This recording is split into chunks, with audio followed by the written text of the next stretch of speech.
Baik, Bismillahirrahmanirrahim. Assalamualaikum warahmatullahi wabarakatuh.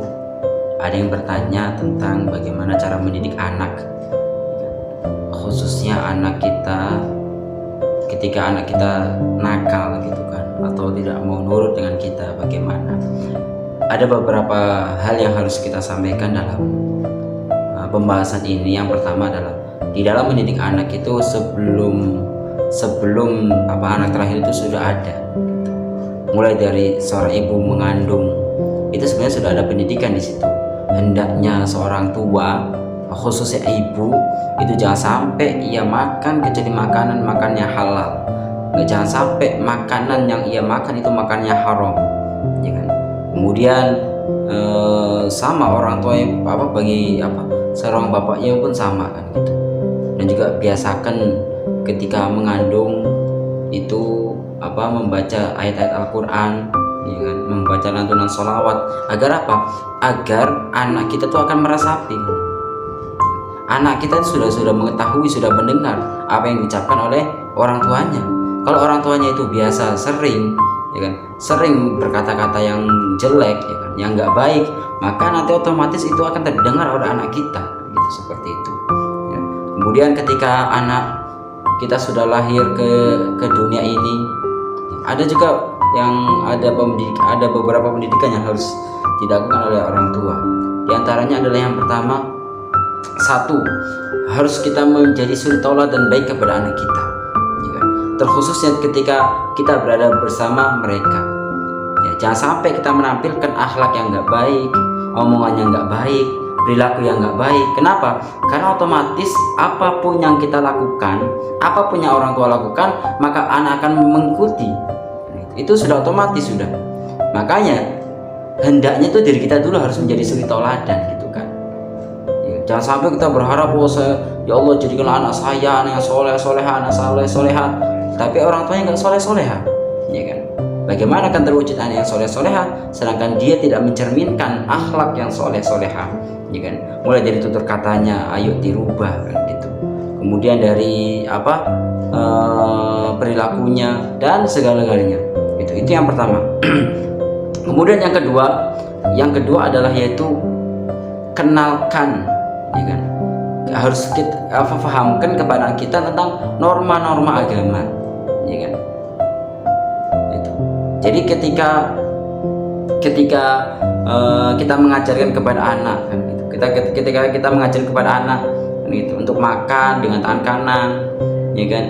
Jangan hanya sekedar nak makan dengan pakai tangan kanan, nggak boleh tangan kiri. Jangan hanya sekedar itu kan gitu.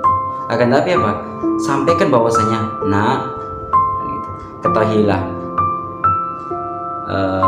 Rasulullah Shallallahu Alaihi Wasallam itu makan pakai tangan kanan. Rasulullah adalah nabi kita, ya, jadi engkau makan pakai tangan kanan karena mengikuti Rasulullah. Jadi biasakan hal-hal semacam itu, ya. Jadi hadirkan atau fahamkan kepada anak bahwasanya yang kita lakukan adalah sesuai dengan tuntunan Rasulullah gitu.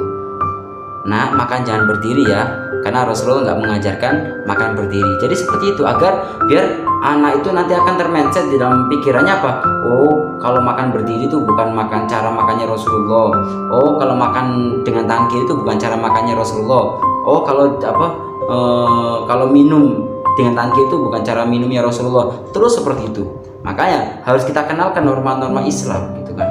Sambungkan semuanya kepada agama, gitu kan. Kepada syariat. Jadi bukannya sekedar harus pakai tangan bagus, enggak kan. Ya, jadi harus dikenalkan kan gitu, diajarkan dengan cara yang baik, dengan cara yang baik, gitu kan, seperti itu ya. Jangan sampai kita mengajarkan dengan cara yang nggak baik kan gitu, dengan dilihatkan tontonan yang nggak benar kan gitu, menghadiri organ apalah gitu. Hendaknya dari kecil tuh hendaknya kita ajari anak kita biar untuk berbuat baik. Ketika kita berbuat baik, ya kan, memberikan sedekah, santunan kepada yatim piatu, ataukah kita memberikan kita hadir di majelis, maka ayo kita ajak anak-anak kita itu biar biar anak itu sadar bahwasanya orang tuaku adalah melakukan kebaikan, biar sadar akan kemuliaan gitu ya. Jadi jelas ya, jadi biasakan kita untuk mengajak anak kita kepada hal-hal kebaikan ya, itu. Kemudian selanjutnya adalah kalau memang ternyata ternyata setelah kita berusaha seperti itu lah, kalau ternyata anak kita masih bandel, nggak nurut, maka kunci adalah sabar kan gitu. Bukan anaknya yang nggak mau nurut, bukan anak yang susah, tapi apa, kita ini susah mendidik kita untuk memahami kekurangan anak kita. Nah, itu karena kita langsung tertuju ke anak kita, anak ini nggak gimana sih, nakal gini lah, itulah, nggak mau nurut lah. Jangan seperti itu kan. Jangan biasa dengan kata-kata yang menjadikan dia sakit hati kan itu. Akan tapi tengok diri kita ini sudah menjadi suri tauladan atau tidak kan itu. Diri kita ini sudah terdidik enggak untuk menjadi suri tauladan anak-anak kita kan, seperti itu ya. Nah, dan terakhir, panjatkan di malam hari itu atau setelah selesai sholat, panjatkan doa-doa kebaikan untuk anak kita gitu. Doakan doa kebaikan seperti itu ya. Baik, itu saja, wallahu a'lam bishawab.